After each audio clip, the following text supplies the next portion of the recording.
சாய்ராம், என் அன்பு செல்லமே, என்னுடைய அழகான தங்கமே, நீ யோசிக்கும் ஒவ்வொரு விஷயமும் எனக்கு நன்றாக கேட்டுதான் ஓடி வந்தேன். நீ எந்த அளவுக்கு மன உளைச்சலில் இருக்கிறாய், எந்த அளவுக்கு வேதனை என்ற ஒன்றுக்குள் இருக்கிறாய், எல்லாம் எனக்கு தெரிந்துதான் ஓடி வந்தேன். உன்னுடைய ஏக்கங்கள் எல்லாம் குறையும் என்று இப்பொழுது நான் சொன்னால் நீ நம்ப மாட்டாய், கண்டிப்பாக நம்ப மாட்டாய்.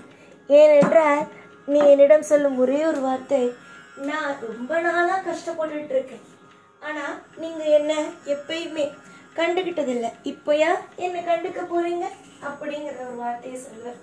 அதனால நான் உனக்கு ஒரு விஷயத்த மட்டும் எனக்கு சொல்லணும்னு ஆசைப்படுறேன். என்னன்னா, முதல்ல நான் சொல்ற விஷயத்த நம்புறதுக்கு பாரு. எப்பயும் நான் தரமாட்டேன், செய்ய மாட்டேன் அப்படிங்கிற ஒரு விஷயத்துக்குள்ள போகாத. உன்னை தேடி ஓடி வந்து ஒரு விஷயத்த நான் சொல்றேன்னா அது எவ்வளவு பெரிய முக்கியமான விஷயமா இருக்கும் அப்படிங்கிறத புரிஞ்சுக்கோங்க.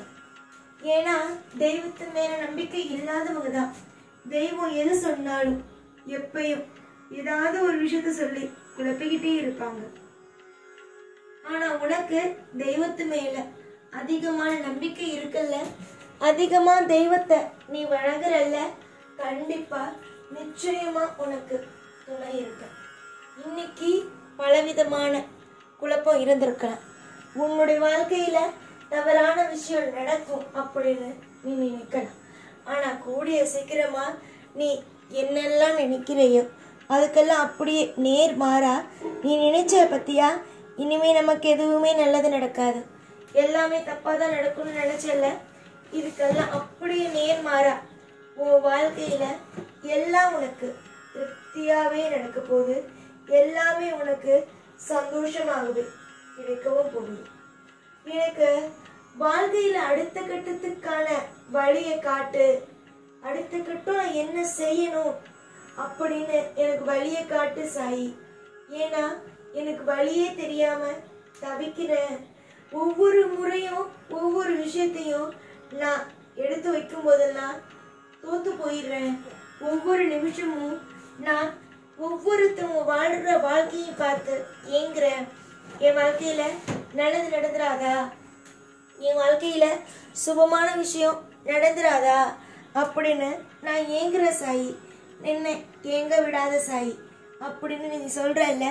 இனிமே வரும் காலத்துல நீ எந்த ஒரு நிமிஷத்துலையும் எதையும் நினைச்சு ஏங்கணும் அப்படிங்கிற அவசியம் இல்லை. ஏன்னா நீ எதையும் நினைச்சு ஏங்க மாட்ட. ஏன் ஏங்க மாட்டேன் அப்படின்னா எல்லாமே உனக்கு கிடைக்கும், நல்லா கிடைக்கும். தெய்வத்தை நம்புறவங்க என்னைக்கும் தோத்து போறது கிடையாது. தெய்வம் என்னைக்குமே ஒவ்வொருத்தவங்களையும் இன்பமா வாழ வைக்குமே தவிர துன்பத்தை கொடுத்து என்னைக்கும் கஷ்டமா வாழ வச்சிடாது. உனக்கு இன்னைக்கு மிகப்பெரிய ஒரு துக்கமான விஷயம் நடந்துச்சுன்னா நாளைக்கு அதுதான் நடக்கும் அப்படிங்கிறது கிடையாது. நாளைக்கு அற்புதமான விஷயம் கூட நடக்கும். உன் வாழ்க்கையில இத்தனை காலம் நீ துவண்டுட்ட, இத்தனை காலம் வேதனை அப்படிங்கிற ஒரு விஷயத்த பார்த்துட்ட. ஆனா இதுக்கு மேல வேதனைங்கிற விஷயத்த பார்க்காம நீ எப்படி எல்லாம் திருப்தியா வாழணும்னு நினைச்சியோ அந்த மாதிரியான ஒரு வாழ்க்கை உனக்கு அமைத்து தரப்படும். யோசிச்சு பார்க்க முடியாத விஷயமெல்லாம் இனி வரும் காலகட்டத்தில் மிக சிறப்பாகவே நடக்கும். நம்பிக்கை தான் தேவையை தவிர மற்றபடி வேறு எதுவுமே தேவை கிடையாது. நம்பிக்கையோ ஒரு விஷயத்த நீ செய்யற அப்படின்னா நிச்சயமா அது நல்லதுதான் நடக்கும். உன் வாழ்க்கையில துன்பம் போகணும்னு நினைச்ச அப்படின்னா துன்பம் போகும். அதே உன் வாழ்க்கையில இன்பம் வரணும்னு நினைச்சனா இன்பம் வரும். இது எல்லாமே நீ ஆசைப்படுறத பொறுத்துதான். ஆனா என்னைக்குமே சொல்றேன், எதிர்மறையா எதையுமே நினைக்காதீங்க. நீ சொல்லலாம், நான் நேர்மறையா தான் நினைக்கிறேன், நேர்மறையா எல்லாம் நடந்துருதா அப்படின்னு நீ சொல்லலாம். ஆனா ஒரு விஷயத்த நல்லா தெரிஞ்சுக்கோங்க, உங்க வாழ்க்கையில என்னைக்கும் நல்ல விஷயத்த யோசிங்க, நல்லது நடக்கும். இது நான் பேச்சுக்காக சொல்லலை, நான் இப்போ சொல்கிற விஷயம் உங்களுக்கு பேச்சுக்காக சொல்லலை, நல்லா தெரிஞ்சுக்கோங்க. எப்பயும் எந்த ஒரு விஷயமா இருந்தாலும் நல்லபடியாகவே யோசியுங்க. புரியுதா?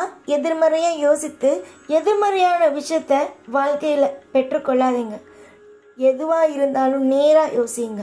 எதுவாக இருந்தாலும் நேராக நல்லது நடக்கும். நிச்சயமாக நாளைக்கு நல்லது நடக்கும். இன்றைக்கே நல்லது நடக்கும். இப்படி யோசியுங்க. நாளைக்கே நல்லது நடக்காது அப்படி யோசிக்காதீங்க. நாளைக்கு நல்லது நடக்கும் அப்படிங்கிற மாதிரி யோசியுங்க. நிச்சயமாக நல்லது தான் நடக்கும்.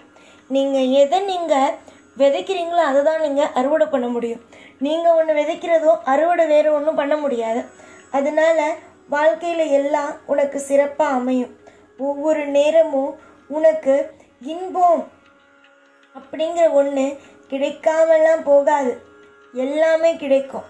நீ என்ன நினைக்கிறேன்னா நமக்கு எதுவுமே நல்லது நடக்கலை, இனிமேவும் நமக்கு நல்லது நடக்காது அப்படின்னு நினைக்கிறேன்.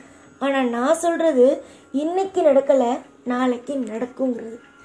இந்த தெய்வத்தை நம்புகிற ஒவ்வொருத்தவங்களும் வாழ்க்கையில் எப்பொழுதுமே சோதனைகளை பார்த்துருப்பீங்க.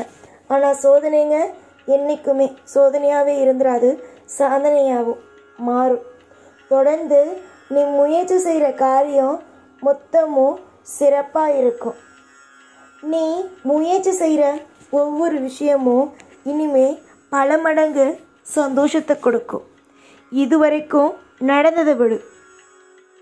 ஏன்னா இதுக்கு முன்னாடி நடந்த எதையும் மாற்ற முடியாது. ஏன் 5 நிமிஷத்துக்கு முன்னாடி நடந்த விஷயத்த கூட மாற்ற முடியாது.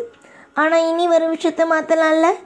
உன் வாழ்க்கையில் இனி வரும் விஷயத்த கண்டிப்பாக நான் மாற்றுவேன். உனக்கு நல்ல நல்ல விஷயமா நடத்தி வைப்பேன். நீ எதிர்பார்க்குற சுப காரியம் கூடிய விரைவில் உன் வாழ்க்கையில் மிகப்பெரிய ஒரு அளவில் நடக்கும். இந்த வாழ்க்கை எப்பையும் இந்த வாழ்க்கை வெறுமையாக போகாது. நிறைய சாதனைகளை நீ செய்வ. அதாவது சாதனைனா என்ன, நீ வேறையாக நினைக்காத. சாதனைனா என்ன, உன்னால் இப்போது எந்த ஒரு விஷயத்தையும் தனியாக நின்று செய்ய முடியாமல் இருக்குது. யாராவது ஒருத்தவங்க உதவி செய்யணும் அப்படிங்கிற மாதிரி இருக்குது. ஆனால் இனிமேல் எதுவாக இருந்தாலும் தனியாளாக நின்று நீ செய்வ. தனியாளாக நின்று சாதிப்ப. தனியாளாக நின்று உன் குடும்பத்தை கட்டி ஆளுவ. புரிஞ்சுதா? இனிமேல் எல்லாம் அப்படி தான் நடக்கும். யோசித்து எல்லா முடிவையும் எடுத்து உன் வாழ்க்கைக்காக தயாராக வச்சுருக்கேன். இனிமேல் எல்லாமே சிறப்பாக இருக்கும். கவலைகள் வேண்டாம். தினம் தினம் அற்புதமும் அதிசயமும் நடந்துக்கிட்டு வாழ்க்கையில் நீ எதிர்பார்க்குற விஷயம் உனக்கு கிடைச்சிக்கிட்டு நிம்மதியாக இருப்ப. புரிஞ்சுதா? யோசித்து பார்க்க முடியாத அளவுக்கு வெற்றி. இனி எல்லா நாளும் உனக்காக கூடவே இருப்பேன். இந்த சாய்நாத். ஓம் சாய்ராம்.